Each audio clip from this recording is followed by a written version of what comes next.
Sentiment. இந்த sentiment சொல்லியே இவன் விஜய்க்காகவே என் குழந்தைய வந்து பால்வடியில் விட்டுட்டு நான் ஒண்டியா வந்தேன், ரெடி ஆயிட்டு நான் வந்தேன்.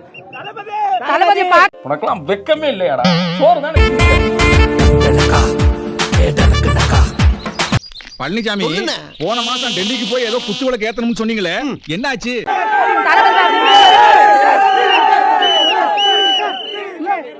பேர் விஜயலட்சுமி.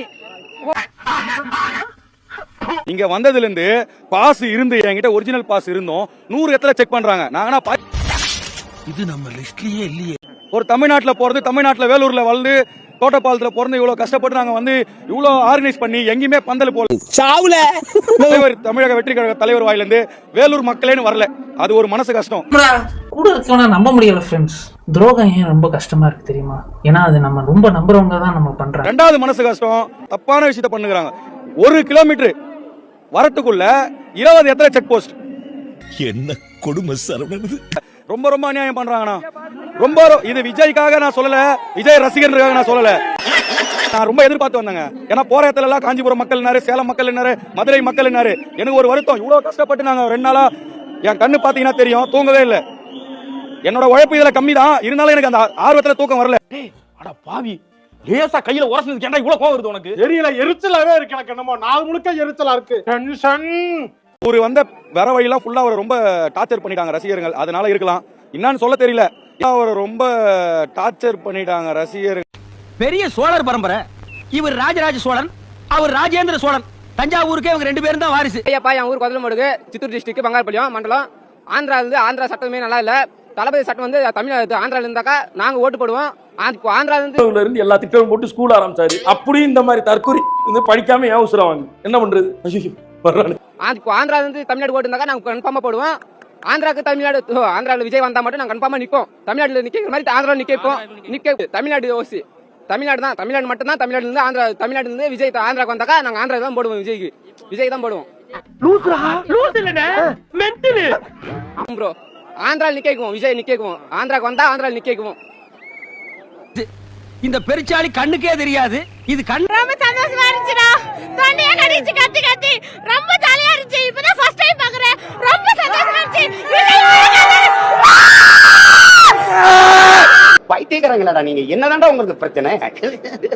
யாரோ மியூசிக் போட்டு யாரோ நடிச்சு அடிக்க சொல்லி டைரக்ட் பண்ண படத்துல நடிச்ச நாய் நீ.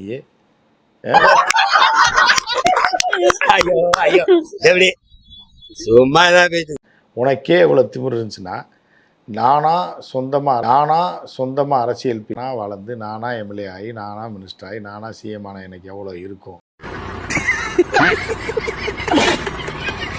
ஒண்ணு செய்ய முடியும், லயோலா காலேஜில் சீட்டு வாங்கி தர முடியும். அதை வாங்கி கொடுத்தீங்கனாலே அந்த பாவம் தீர்ந்துரும் இருப்பாரு. என்ன இது பட்ட முறையில் அப்ரோச் பண்ணி தான் சேர்த்துருக்காரு.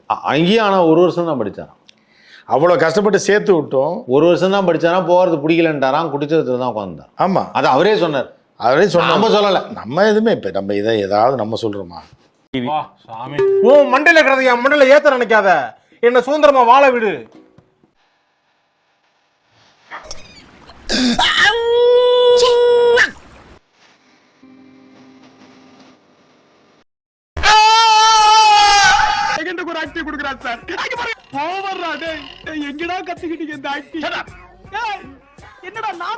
ஒரு மனிதனுக்குள்ள வந்து இத்தனை திறமை எனக்கே ஆச்சரியமா இருக்கு.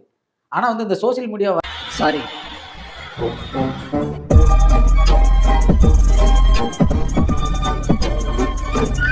இல்ல இருக்கு. எங்களுக்கு 2010 சுறா ரிலீஸ் ஆனப்பியா? அதனால வீட்டுல வச்சுட்டாங்களா? வேற ஊர்ல சுறாதான பேரு. இது அநியாயம், இது அக்கிரமம், இது ஆண்டவனுக்கே அடுக்க. அண்ணனா ரொம்ப பிடிக்கும். சுறா பாத்துட்டு வந்தாங்க எங்க அம்மா. அப்படியே நான் வீட்டுக்கு வந்தோடனே பிறந்தேன். அதுக்கு சுறான்னு பேரு. என்ன அசிங்கமா பேசினா அது மக்கள் அசிங்கமா பேசுற மாதிரின்னு. எனக்கு எதிராக செய்யற ஒவ்வொரு செயலும் அது மக்களுக்கு எதிராக செய்யற செயல் அவங்களுக்கு தெரியும். கற்க கசடற கற்பவை கற்றபின் நிற்க அதற்கு தக. இதை நான் சொல்லல, யார் சொன்னாலும் உங்களுக்கே தெரியும். உங்களுக்கு தெரியுமா முதல்ல சொல்லுங்க.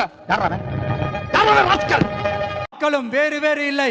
இந்த விஜயும் மக்களும் ரத்தமும் சதையும் மாறி உடலும் உயிரும் மாறி குடிகாரப்பல திருட்டு கம்னாட்டி சென்சிட்டிவான சென்டிமெண்ட். இந்த சென்டிமெண்ட்ட சொல்லியே இவன் எஸ்கேப் ஆகுறான்டா. போடா. இதெல்லாம் ஏன் சொல்றோம், எதுக்கு சொல்றோம், யார சொல்றோம்ன்றதெல்லாம் மக்களுக்கு தெளிவா தெரியும். பெரிய சோழர் பரம்பரை. இந்த மார்க்கெட் போனதுக்கு அப்புறம், ரிட்டையர் ஆனதுக்கு அப்புறம் அடைக்கலம் தேடி அரசியலுக்கு வரல. எக்கல நாயே. அண்ணா நீங்களாம் வந்து தொகுதின்னா எங்க நினைப்பீங்க அப்படின்னு அண்ணன் கேட்போம். அண்ணன் சொல்லுவாரு, எந்த இடத்துல சேரிகள் அதிகமா இருக்கோ, எந்த இடத்துல குடிப்பழக்கமும் ட்ரக்ஸும் அதிகமா இருக்கோ, எந்த இடத்தில் வளர்ச்சி இல்லையோ அந்த இடத்துல நான் உறுப்பினராகி அந்த இடத்தை ஒரு சிங்கப்பூர் மாதிரி மாத்தணும்னு சொல்லுவேன். கேடு கட்டவங்களா பைத்தியக்காரப்பட முட்டாப்பட தேஞ்ச செருப்பு இருப்பாரு. யாரால உருவாக்கப்பட்டது? திமுகனால தன்னுடைய தேர்தல் வேலைகளுக்காக அதை உருவாக்கினார்கள். வட சென்னையில எனக்கு தெரியும் அவர் மைண்ட் வட சென்னையில மடக்கூரி சின்னத்தை சும்மா இவர்களுக்கு கொடுக்கிறடோ. சீஃப் மினிஸ்டர் விஜய் சார், பக்கத்துல ஆனந்த் சார், அண்ட் அப்புறம் நீங்க. என்ன ஒரு லாஜிக்னா, மாவட்ட செயலராக எங்கள் தளபதி அவர் பதவி வழங்கி 1ஆம் ஆண்டு முடிந்து 2ஆம் ஆண்டு அடி எடுத்து வைக்கிறேன். 2ஆம் ஆண்டு அடி எடுத்து வைக்கும் போது எங்கள் தலைவர் முதலமைச்சராக இருக்காரு. அவரை பார்க்க சட்டசபையில் போகிறேன். உனக்கு என்னப்பா, நீ பைத்தியம். நீ என்ன ஐயா ராசா, இந்த வளர்ந்து விட்ட மூலமளந்து முட்டா பையில கொஞ்சம் சும்மா இருக்க சொல்லுங்கப்பா. இவன் பேசுறத கேட்டாலே செருப்ப கலக்கி செருள்ளையே நாலு விடணும் போல தோணுது. நாளைக்கே ஒரு ஸ்டேஜ போடுவோம், எல்லா பத்திரிகையும் கூப்பிடு. 2 பேர் தான் அந்த ஸ்டேஜ்ல இருக்கணும். சேலஞ்ச் விடுற முதலமைச்சரை பார்த்து, எந்த பேப்பர் இல்லாம, உன் பக்கத்துல எந்த நிர்வாகி இல்லாம தனியால ஸ்டேஜ்ல வந்து உட்கார். என் தலைவர் தனியா வருவார். 2 பேரை வச்சு பிரஸ் கான்ஃபரன்ஸ் நடத்துவோம். இந்த போட்டிக்கு நான் ரெடினா நாளைக்கே நான் ரெடி, என் தலைவர் ரெடி.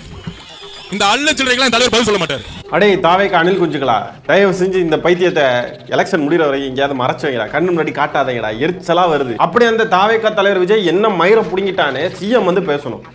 நீ கேட்ட ஒவ்வொரு கேள்வி என்ன செருப்பால அடிச்ச மாதிரி இருக்குடா. மாதிரி இல்ல, உண்மையிலே செருப்பால தான் அடிச்சது. 41 பேரை கொன்னவங்க கிட்ட சிஎம் வந்து பேசணுமா? அரசியல்னா என்னன்னே தெரியாதவங்க கிட்ட சிஎம் வந்து பேசணுமா? இந்த இவங்க தலைவனுக்கு மத்தவங்க எல்லாம் அழுசலுனா முதலமைச்சருக்கு இவனே அழுசலு தானே. அப்போ இந்த அழுசலுக்கு எதுக்கு பதில் சொல்லிட்டு இருக்கணும் அவரு? இந்த அழுசலு கூட எதுக்கு பேசணும் அவரு? உனக்கு உண்மை தெரிஞ்சு போச்சு, உன்னை விடக்கூடாது. இந்த அழுசலு கூட பேசுற அளவுக்கு தமிழ்நாட்டு முதலமைச்சர் வந்து ஃப்ரீயா ஆக்கிக்கிட்டு வரணுமா நேரத்தை எல்லாம்? இவன் அப்படி என்ன பெரிய புடிங்கி, இவன் என்ன பெரிய மயிராவன்? நீ கேட்கறதுனால சொல்றேன். திரட்டியதற்கான காரணம் முக்கியமாக இந்த கூட்டம் திரட்டுறது சினிமாவில் டான்ஸ் ஆடலாலே திரட்டிடலாங்க. இந்த கூட்டத்தை திரட்டுறது கஷ்டம். ஏன்னா இவங்க காந்தியுடன் முரண்பட்டவர்கள்.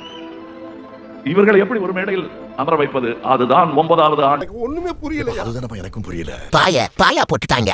அப்புறம் பெண்களை அசிங்கப்படுத்துறாங்க, அவமானப்படுத்துறாங்க. உங்க கட்சியில இருக்கக்கூடிய நிர்மல்குமாரோட யோகியதை என்னன்னு உங்களுக்கு தெரியுமாங்க?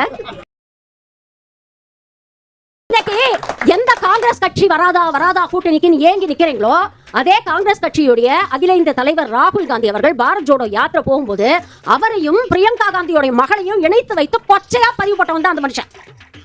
இது என்ன பிரமாதம்? இது விட பெசலைட் ஒண்ணு இருக்கு. கூவுடா. அப்புறம் உதயநிதி தூங்கிட்டாரு.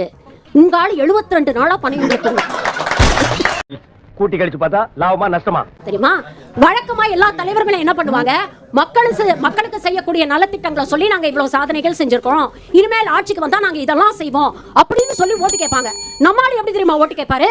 குட்டீஸ், உங்க ரீல்ஸ் எல்லாம் நான் பார்த்தேன், சூப்பரா இருந்துச்சு. அடுத்த தடவை நீங்க ரீல்ஸ் பண்ணும்போது மம்மி விஜய்க்கு ஓட்டு போடுங்க, டாடி விஜய்க்கு ஓட்டு போடுங்க. இப்படி இருக்கிற கட்சியை நம்பி ஆட்சியை ஒப்படைச்சா நீங்க யோசிச்சு பாருங்களேன். இவ்வளவு கொடூரமானவனாவா இருந்தேன். சேச்சே.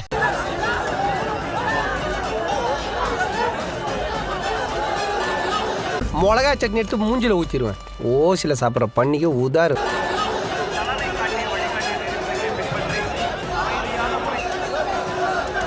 நல்ல ஃபேமிலி இல்ல, குட் ஃபேமிலி.